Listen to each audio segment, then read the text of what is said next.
మీరు వాట్సాప్ వాడుతున్నారా? అయితే ఈ వార్త మీకోసమే. వాట్సాప్ బ్యాన్ అయిపోతుంది అని చెప్పేసి సోషల్ మీడియాలో ఈ వార్త తెగ చక్కర్లు అవుతుంది.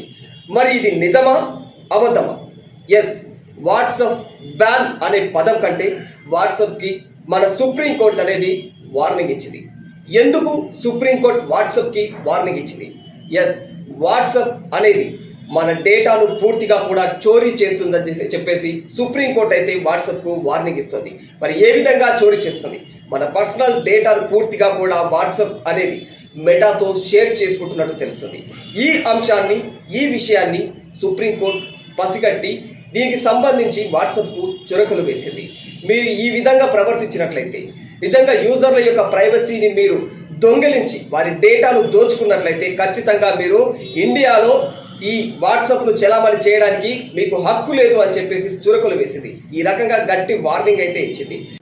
సో ఇక్కడ నేను చెప్పదలుచుకున్నది ఏంటంటే, వాట్సాప్ అనేది ఇండియాలో బ్యాన్ అనే అంశం పూర్తిగా రాంగ్. ఎందుకంటే సుప్రీంకోర్టు వాట్సాప్కి మొట్టకాయలు మాత్రమే వేసింది, వార్నింగ్ ఇచ్చింది.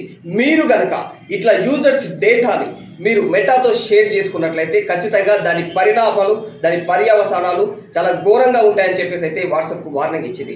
మరి ఈ అంశం పైన నిజంగానే వాట్సాప్ అనేది మీరు నిజంగా వాడుతున్నట్లయితే వాట్సాప్ అనేది బ్యాన్ అవ్వాలా అవ్వొద్దా?